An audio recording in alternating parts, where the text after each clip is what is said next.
چھوڑ دو مجھے اس ڈاکٹر کے پاس جانا ہے، وہ میری بیوی ہے، مجھے اسے پیار کرنا ہے۔ واصف شاہ کا کچھ دن پہلے ایکسیڈنٹ ہوا تھا اور اس کے دماغ پر گہری چوٹ آئی تھی۔ تب اس کی حالت دیکھتے ہوئے اس کے گھر والوں نے ایک سائیکیٹرسٹ رکھی تھی۔ ڈاکٹر نور اس شخص کی خوبصورتی دیکھ حیران رہ گئی تھی۔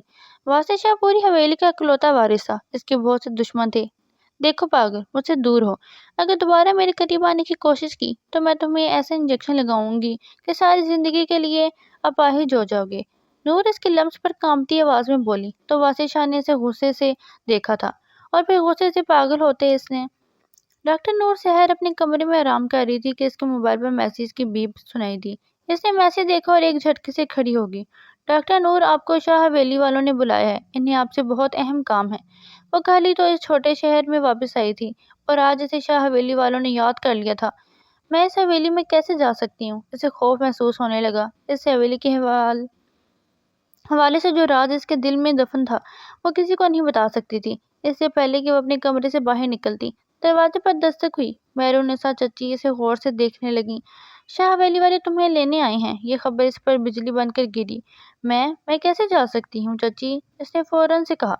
تمہارے چچا کا حکم ہے، چچی نے اسے مجبوراً کر دیا تھا۔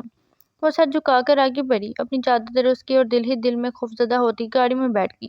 جیسے جیسے حویلی قریب آتی جا رہی تھی اس کا دل خوف کے مارے پھٹنے کے قریب تھا۔ گاڑی ایک بڑی سی حویلی کے سامنے رکی اور وہاں موجود نفیس خواتین جو وسیع شاہ کی والدہ تھیں اسے دیکھ کر آگے بڑھی۔ میرے بیٹے کو بچا لیں ڈاکٹر نور، انہوں نے اس کے سامنے ہاتھ جوڑ دیے۔ نور انہیں دیکھ کر رہ گئی۔ وہ اسے حویلی کے ایک بڑے سے کمرے کی طرف لے آئیں۔ یہ میرا بیٹا وسیع ہے، حویلی کا لاڈلا۔ نہ جانے کس کی نظر لگی ہے کہ ایکسیڈنٹ کے بعد دماغ میں گہری چوٹ لگنے کی وجہ سے اب وہ سوچنے سمجھنے کی صلاحیت کھو چکا ہے۔ عجیب باتیں کرتا ہے، کبھی سارا سارا دن ہنستا ہے تو کبھی سارا سارا دن رونے میں گزارتا ہے۔ ہم نے علاج کروایا ہے لیکن کوئی فائدہ نہیں ہوا۔ تمہاری تعریف سنی تو تمہیں بلوا لیا بھیجا۔ اب میرے بیٹے کی صحت پر تم پر ہی منحصر ہے۔ ڈاکٹر نور نے گہرا سانس بھرا اور مسکراتے ہوئے نفیسہ بیگم کو تسلی دی تھی۔ میں اپنی پوری کوشش کروں گی آنٹی۔ نفیسہ بیگم اسے وہاں چھوڑ کر لوٹ گئیں۔ وہ دھیرے قدم اٹھاتی ہوئی اندر آئی جہاں وسیع شاہ اپنے بیڈ پر گہری نیند سو رہا تھا۔ وہ بے حد خوبصورت تھا، سوتے میں اس کا چہرہ کسی معصوم فرشتے کی طرح دکھائی دینے لگا۔ نور کرسی کھینچ کر وہیں بیٹھ گئی اور وہاں رکھی تمام فائلز کو آہستہ آہستہ پڑھنے لگی، لیکن وہ بری طرح الجھ کر رہ گئی تھی۔ تبھی وہ فائلز میں الجھی ہوئی تھی کہ اسے وسیع شاہ کی کربٹ لینے کی احساس ہوا۔ اس نے نگاہیں اٹھا کر وسیع شاہ پر جمائیں۔ اگلے ہی لمحے وسیع شاہ کی آنکھیں کھولیں اور وہ اسے دیکھ کر بے ڈھنگ انداز میں ہنستا چلا گیا تھا۔ تو آ گئی نا تم، دیکھا، مجھے یقین تھا تم ضرور آؤ گی۔ نور نے اس کی بات سن کر خوف میں مبتلا ہو گئی اور ایک جھٹکے سے کرسی سے کھڑی ہو کر دروازے کی طرف بڑھنے لگی، لیکن وسیع شاہ چھلانگ لگا کر بیڈ سے نیچے اترا اور اس کے پر پل پڑا۔ Help help! نور چلائی۔ تبھی دو ملازم اندر آئے تھے اور انہوں نے پھپھرے ہوئے وسیم شاہ کو پکڑ لیا تھا۔ چھوڑو مجھے، چھوڑ دو، یہ میری بیوی ہے، مجھے اس کے پاس جانے دو، میں اس کو نقصان نہیں پہنچاؤں گا۔ وہ غصے سے چلاتے ملازموں کو خود سے دور ہٹا کر نور کو دیکھ کر بولا تھا۔ اس کی آنکھوں میں وحشت اتر رہی ہوئی تھی۔ ملازموں نے اسے جکڑا تو وہ اور زیادہ پھپھر رہا تھا۔ چھوڑو تو اسے، نور نے حکم دیا تو وہ ایک دم سے ٹھنڈا پڑ گیا۔ آپ دونوں باہر جائیں۔ حکم سنتے ہی ملازم باہر چلے گئے۔ ڈاکٹر نور اپنے اندر ہمت جمع کرتے ہوئے آگے بڑھی۔ واصف شاہ نے بے اختیار اس کے چہرے پر ہاتھ پھیرنے کی کوشش کی تو نور نے اس کا ہاتھ ایک جھٹکے سے پکڑ لیا۔ خبردار آئندہ یہ حرکت کرنے کی کوشش مت کرنا۔ واصف شاہ ایک لمحے کے لیے ٹھہر گیا اور اس کی آنکھوں میں جھانکنے لگا جہاں سختی چھلک رہی تھی۔ وہ ایک دم سے غصے سے ڈر کر بیڈ پر بیٹھ گیا، لیکن اگلے ہی لمحے اس نے نور کا ہاتھ تھام کر اسے اپنی طرف کھینچنے کی کوشش کی تھی۔ نور نے ایک بار پھر اس سے ہمت کا مظاہرہ کیا اور اس کے سینے پر ہاتھ رکھ کر اسے دور دھکیلا۔ خبردار پاگل انسان، مجھ سے دور ہو۔ اگر دوبارہ میرے قریب آنے کی کوشش کی تو یہ انجیکشن دیکھ رہے ہو نا، اسے لگا کر تمہیں ہمیشہ کے لیے اپاہج بھی کر سکتی ہوں۔ واصف شاہ کی آنکھیں حیرت سے پھیل گئیں۔ اس نے خالی نگاہوں سے اسے دیکھا تھا۔ وہ ایک دم پرسکون ہو گیا تھا۔ نور نے سمجھ لیا تھا کہ جتنا وہ واصف شاہ سے ڈرتی جائے گی اتنا وہ اسے ڈرانے کی کوشش کرے گا۔ ڈاکٹر، تم میرے ساتھ ایسا کیوں کرو گی؟ واصف شاہ کی معصوم آواز سن کر نور کا دل دکھا۔ میں تمہارے ساتھ تب تک کچھ برا نہیں کروں گی جب تک تم میرے ساتھ برا نہیں کرو گے، سمجھ گئے؟ نور اب اس کے سامنے بیٹھ گئی اور اسے پانی کا گلاس تھمایا تو واصف شاہ اسے غور سے دیکھتا ہوئے اپنے پانی آہستہ آہستہ کر کے پینے لگا۔ تمہاری دوائیاں ہیں جو میں نے لکھ دی ہیں، تمہیں وہ دوائیاں روز لینی ہے سمجھ کے تم وہ دھیرے سے روب رکھ کر اسے سمجھاتے ہوئے اپنی اپنی لگی تھی۔ وسیع شاہ پہلی بار مسکرایا تھا۔ ٹھیک ہے ڈاکٹر، لیکن میری ایک شرط ہے۔ نور نے اچنبھے سے اسے دیکھا۔ شرط کون سی؟ شرط؟ وہ جو کاغذ پر قلم سے کچھ لکھ رہی تھی ٹھہر کر اسے دیکھنے لگی۔ تو اب اپنے گھر نہیں جاؤ گی؟ وہ نور مسکرائی تھی۔ اور میں اپنے گھر کیوں نہیں جاؤں گی؟ وہ اب سارے کام چھوڑ کر اسے توجہ دینے لگی۔ کیونکہ جب تک میں ٹھیک نہ ہو جاؤں تو میں گھر نہیں جانا ہے۔ وسیع شاہ ضد کرنے لگا۔ وہ 32 سال کا نوجوان بالکل کسی چھوٹے بچے کی طرح بہیو کر رہا تھا۔ تو پھر میں کہاں رہوں گی؟ نور نے اپنے سینے پر بازو لپیٹ کر اسے دیکھا۔ یہ میری بہت بھری ہے، کہیں بھی رہ جانا، بس میری یہ شرط ہے کہ ہر دوائی تم مجھے اپنے ہاتھ سے کھلاؤ گی۔ نور کے جبری بیچ پاگل بن رہے ہیں یا مجھے پاگل بنا رہا ہے؟ اس نے دل ہی دل میں سوچا۔ میں کوشش کروں گی، وعدہ نہیں کرتی۔ وسیع شاہ ضد کرنے لگا۔ اس نے اپنے پاؤں پٹکے تھے۔ اچھا اوکے ریلیکس، میں یہیں رہوں گی۔ وہ بچوں کی طرح خوش ہو کر تالیاں بجانے لگا۔ لیکن میری بھی ایک شرط ہے۔ نور نے بھی ایک ٹرک کھیلی تھی۔ اس نے اپنی پڑھائی کے دوران یہی سیکھا تھا کہ مخالف سے اپنی بات منوانے کے لیے ان کی بات مان کر اپنی ایک شرط رکھ دینی ہوتی ہے۔ وسیع شاہ نے معصومیت سے آنکھیں ٹپٹپاتے ہوئے اسے دیکھا۔ اس کے بال بکھرے ہوئے تھے اور گہری آنکھوں میں سوال تھے۔ تم میری ہر بات مانو گی، اور جس دن تم نے میری بات نہ مانی اس دن میں تمہارا علاج نہیں کروں گی، چھوڑ کر چلی جاؤں گی۔ وسیع شاہ کا رنگ ایک دم سے پھیکا پڑ گیا۔ وہ دنگ رہ گیا۔ میں آپ کی ساری باتیں مانوں گا، اس نے روتے ہوئے کہا تھا۔ تم رو کیوں رہے ہو؟ نور نے باتوں ہی باتوں میں سے دوائی دے دی تھی جو وسیع شاہ نے خاموشی سے کھا لی تھی۔ پتہ نہیں، اس نے اپنے آنسو اپنی قمیض سے صاف کیے تھے۔ تم نے کچھ کھایا؟ نور کو اب اس کی فکر ہونے لگی تھی۔ کھایا تھا صبح۔ اور بالکل شانت ہو کر اس کے سوالات کا جواب نارمل دے رہا تھا۔ اچھی بات ہے، آج کا پورا دن میں یہی ہوں، دوائی کے ٹائم پر آ کر تمہیں دوائی پلا دوں گی۔ نور نے یہ کہہ کر اپنا بیگ اٹھایا اور جیسے ہی جانے کے لیے پلٹی تو اس نے اسے روک لیا تھا۔ ڈاکٹر میری بات تو سنو۔ نور نے پیچھے پلٹی۔ تم بہت اچھی ہو، وہ مسکرائی۔ ایک دن میں تمہیں پتہ چل جائے گا۔ آج تو میں نے تمہیں انجیکشن بھی نہیں لگایا۔ وہ بالکل کسی چھوٹے بچے کی طرح اسے ٹریٹ کر رہی تھی۔ سارے ڈاکٹر جتنے بھی آئے سب گندے تھے، مجھے انجیکشن لگا کے سلا دیتے تھے۔ تم نے مجھے سے دوستی کر لی نا، تم اچھی ہو۔ وہ ٹک ٹک کر اٹک اٹک کر کہتا۔ نور کو نہ جانے کیوں اچھا لگا تھا۔ ٹھیک ہے اب سونے کا ٹائم ہے، سو جاؤ۔ یہ کہہ کر وہ باہر نکلی اور نفیسہ بیگم کے بتائے ہوئے کمرے کی طرف بھر گئی۔ کمرہ بند کرتے ہی اس نے دیوار سے ٹیک لگائی اور زمین پر بیٹھتی چلی گئی تھی۔ اس نے بے اختیار اپنے دھڑکتے ہوئے دل پر ہاتھ رکھا تھا۔ میں یہ سب کیسے کروں گی؟ اس نے آئینے میں دیکھ کر خود سے سوال کیا۔ کیونکہ وسیع شاہ کوئی اور نہیں بلکہ وسیع شاہ حویلی کا اکلوتا وارث تھا۔ وہ جب 5 برس کا تھا تو اس کے والد صاحب کا انتقال ہو چکا تھا۔ تبھی دادا جان نے وسیع شاہ کی والدہ نفیسہ بیگم کی کم عمری کو دیکھتے ہوئے ان کی شادی اپنے دوسرے بیٹے واسق سے کر دی تھی، جنہیں ان کی بیوی چھوڑ کر چلی گئی تھی، جن سے ان کا ایک بیٹا تھا۔ دادا جان کا فیصلہ دور اندیش ثابت ہوا تھا اور انہوں نے نفیسہ بیگم کی شادی واسق صاحب سے کر دی تھی تاکہ ان دونوں پوتے خیر و عافیت کے ساتھ حویلی میں ہی پرورش پاتے رہیں۔ پر واسق صاحب نے صرف اپنے خون کی پرواہ کی تھی اور اپنے بھائی کے خون کو بھلا دیا تھا۔ دادا جان کی وصیت کے مطابق پراپرٹی کا ایک بڑا حصہ واسق کو ملنا تھا اور پھر واسق صاحب کے بیٹے سبق کی باری آنی تھی۔ واسع شاہ چونکہ بڑا بیٹا تھا اس لیے پورے گھر کا لاڈلا تھا، لیکن یہ بات واسق صاحب کو ہضم نہ ہوئی تھی اور انہوں نے بچپن سے ہی واسع شاہ سے بغض رکھنا شروع کر دیا تھا۔ دادا جان چونکہ ایک سیاسی شخصیت بھی تھے، اسی لیے انہوں نے بچپن میں ہی واسع شاہ کا نکاح اپنے ایک ملازم کی بیٹی نور سے کر دیا تھا۔ اور یہ نکاح کوئی عام نکاح نہیں تھا بلکہ دادا جان نے شکریہ کے طور پر اپنے ملازم کی بیٹی کو اپنے پوتے کے نکاح میں دیا تھا۔ کچھ یوں ہوا تھا کہ دادا جان الیکشن کی تقریب میں شریک تھے کہ جب ان پر حملہ ہوا تھا اور نور کے والد صاحب نے انہیں بچایا تھا۔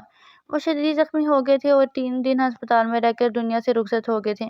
اسی وقت نور صرف 6 برس کی تھی اور واسع 10 برس کا ہو چکا تھا۔ نور کے والد صاحب نے جاتے جاتے اپنی بیٹی ان کی امانت میں دے دی تھی، اور یہ بات صرف دادا جان نور کے والد صاحب اور واسع شاہ کے درمیان تھی۔ جیسے جیسے واسع بڑا ہوتا گیا اس سے اس نکاح سے نفرت ہوتی گئی اور نور تو حویلی والوں کے رویے سے دل برداشتہ ہو گئی تھی۔ یہ بات نور کے چچا چاچی جانتے تھے اور انہوں نے ناجائز مطالبات رکھنے شروع کر دیے تھے۔ دادا جان نے ان کے ہر مطالبہ مانا تھا۔ واسع کو یہ بات ناگوار گزری تھی، لیکن وہ نہیں جانتا تھا کہ اس کے گھر میں خود اس کی ہی موت کی پلاننگ ہو رہی ہے اور اس کے چچا جنہوں نے اسے اپنی سرپرستی میں لیا تھا اس کے خون کے پیاسے ہو جائیں گے۔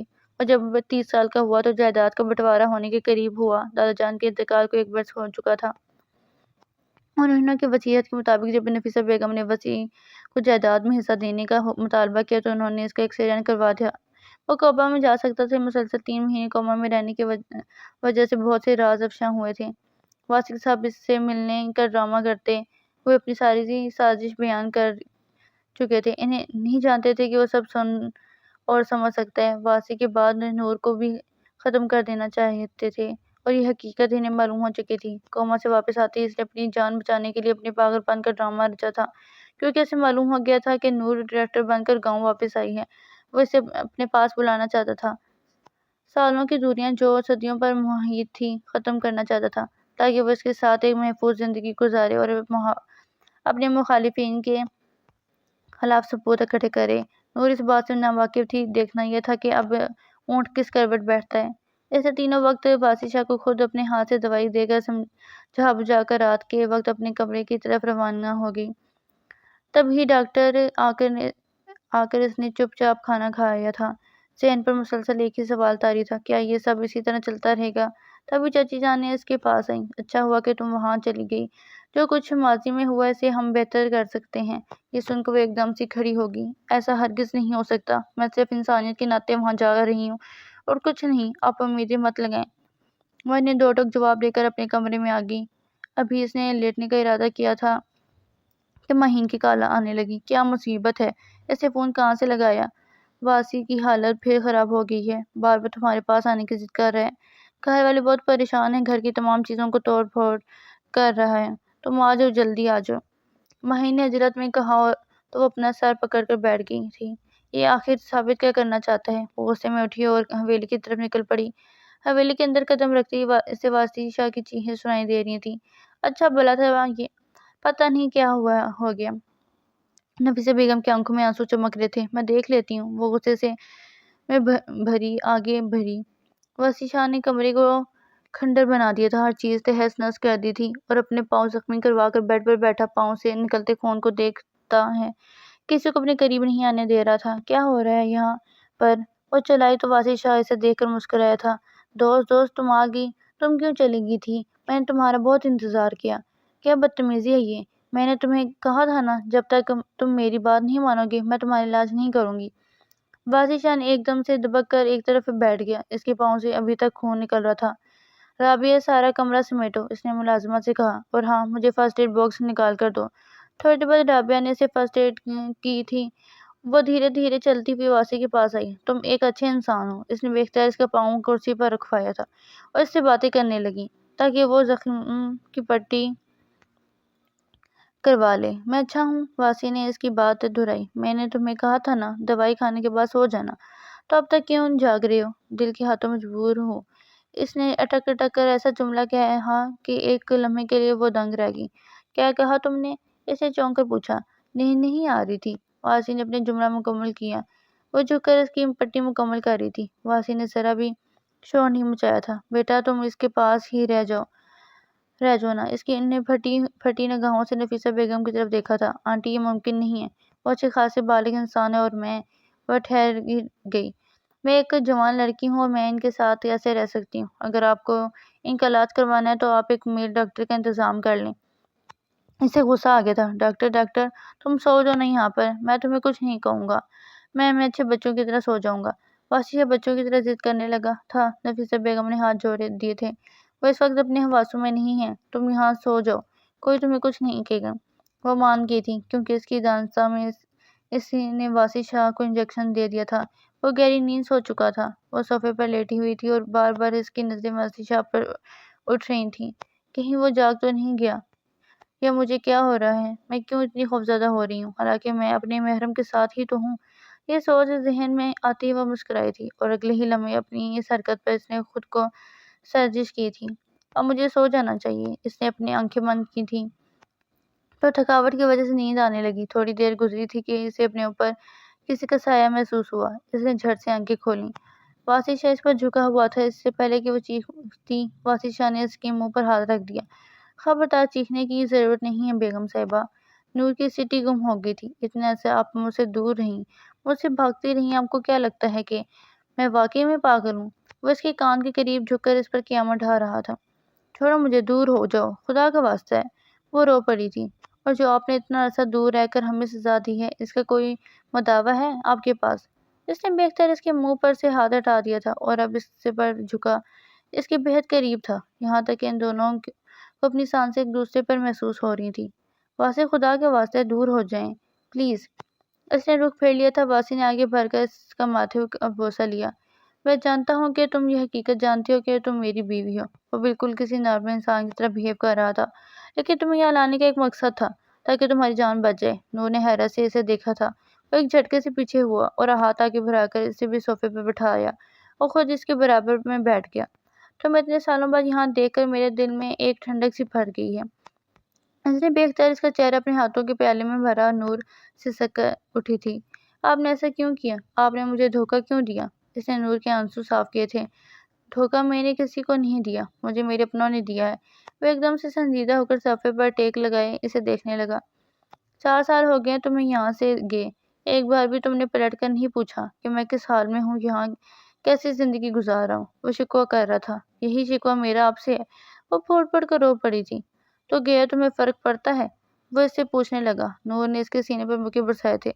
کیوں نہیں پڑ رہا فرق؟ تو پڑے گا نا، بیوی تھی میں آپ کی۔ میرے گھر والوں کے مطالبات سے آپ مجھ سے ناراض ہو گئے تھے۔ کبھی مجھ سے بات کی تو ہوتی تو پتہ چلتا کہ نور آپ سے کتنی محبت۔ وہ ایک دم سے ٹھہر سی گئی۔ واسی مسکرایا تھا۔ تم نے واقعی مجھ سے محبت کی ہے؟ اب وہ اس کے بے حد قریب ہو کر اس کی آنکھوں میں آنکھیں ڈالے پوچھ رہا تھا۔ تو آپ کو مذاق لگتا ہے؟ وہ رخ پھیر گئی تھی۔ دیکھو ادھر، میری طرف دیکھو۔ مجھے پاگل کی طرف نور نے پلٹ کر منہ پر بے اختیار ہاتھ رکھا تھا۔ پاگل کیوں کہتے ہیں خود کو؟ کیوں جد دیتے ہیں خود کو؟ میں ہوں نا آپ کی اپنی، میں ہوں آپ کے ساتھ۔ اگلے ہی پل واسی نے اسے اپنے سینے سے لگا لیا تھا۔ میں یہی حویلی آنے سے بہت ڈر رہی تھی، لیکن آپ نے میرا سارا ڈر ختم کر دیا۔ اس نے اس کے آنسو صاف کیے تھے۔ ڈر بھی ختم نہیں ہوا۔ دشمن کے خلاف ہمیں ایک ہونا ہے۔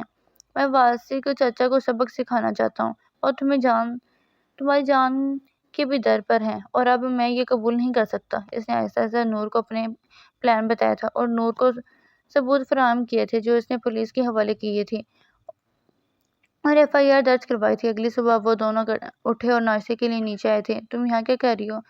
فاسق صاحب چلائے، میں اپنے شوہر کے ساتھ ہوں۔ اس نے واسی شاہ کا ہاتھ تھاما تھا۔ شوہر؟ پاگل شوہر؟ وہ ہنس پڑے تھے۔ میری مانو، طلاق لے کر الگ ہو جاؤ۔ بالکل ٹھیک کہہ رہے ہیں آپ چچا جان، پاگل شوہر کے ساتھ اسے نہیں رہنا چاہیے، لیکن ایک نارمل انسان کے ساتھ تو یہ رہ سکتی ہے نا؟ کیوں نور، میں کچھ غلط کہہ رہا ہوں؟ اس نے نور کو مسکراتے ہوئے کہا کر آنکھ ماری تو واسق صاحب اپنی جگہ ششدر رہ گئے۔ اب آپ کا کھیل ختم ہوا۔ 3 مہینے کوما میں رہ کر میں نے سب جان لیا تھا کہ آپ کیا ارادے ہیں، اور اب جیل کی سلاخوں کے پیچھے آرام کیجیے گا۔ اس نے نور کا ہاتھ تھام کر کرسی اس کے لیے کھینچی تھی۔ وہ اس پر بیٹھ گئی۔ اس نے چائے کا کپ بھرا اور نور کو پیش کیا۔ کیا بکواس ہے یہ؟ واسق صاحب آگے بڑھے اور اس سے پہلے کہ اپنی ریوالور نکال کر ان دونوں کا نشانہ لیتے دروازہ کھلا تھا اور انسپکٹر صاحب اندر داخل ہوتے ہوئے تھے۔ واسق صاحب، آپ کے خلاف ہمیں ثبوت موصول ہوئے ہیں۔ ڈاکٹر نور نے FIR درج کروائی ہے۔ آپ کو ہمارے ساتھ جیل تھانے چلنا ہوگا۔ جب تک آپ پر الزامات ثابت نہیں ہو جاتے، آپ یہیں جیل کی سلاخوں کے پیچھے رہیں گے۔ واسق صاحب حیرت سے کنگ دونوں کو دیکھتے رہ گئے۔ لے جائیں انسپکٹر صاحب، انہیں جو خون میں فرق کرے، اسے یہاں رہنے کا کوئی جواز نہیں ہے۔ نفیسہ بیگم آگے آئی تھی اور انہوں نے محبت سے نور اور واسی شاہ کو دیکھا تھا۔ تم بھی؟ واسق صاحب چلائے تھے۔ ہاں، میں بھی، کیونکہ بچوں کی جان سے زیادہ قیمتی اور کچھ بھی نہیں۔ افسوس ہے بابا، آپ نے اپنی لالچ میں میرے ہی بھائی کو نقصان پہنچانے کی کوشش کی۔ کل کو آپ مجھے بھی نقصان پہنچا سکتے تھے۔ سبق بھی ان چاروں کے ساتھ کھڑا ہو گیا تھا۔ پولیس واسق صاحب کو جیل کی سلاخوں کے پیچھے بند کر چکی تھی۔ کچھ ہی مہینوں میں ان پر الزامات ثابت ہو گیا اور انہیں سزائے موت سنا دی گئی۔ سبق شادی کر کے بیرونی سیٹل ہو گیا تھا اور واسق اور نور اب ایک بھرپور زندگی گزار رہے تھے۔ ان کا ایک 3 سال کا بیٹا بھی تھا۔ واسق صاحب کے جاتے ہی انہوں نے اپنے شاندار ولیمہ کیا تھا۔ نفیسہ بیگم اپنے پوتوں کو اپنے نگر میں کھیلتے دیکھ کر ایک سکون محسوس کر رہی تھی، اور یہ سب کچھ اس لیے تھا کہ ان کی نیت صاف تھی، اور جن کی نیت بد تھی وہ جیل کی سلاخوں کے پیچھے سڑ رہے تھے۔ مگر فاتح عمل اسے کو کہتے ہیں، وہ ہوتا ہے اور ضرور ہوتا ہے۔ واسق کو صبر کا پھل مل گیا تھا۔ نور کو جدائی کے بعد سکون، اور نفیسہ بیگم کو اپنی دونوں بچوں کی زندگی، وہ سب اپنی اپنی جگہ اپنے رب کے شکر گزار تھے۔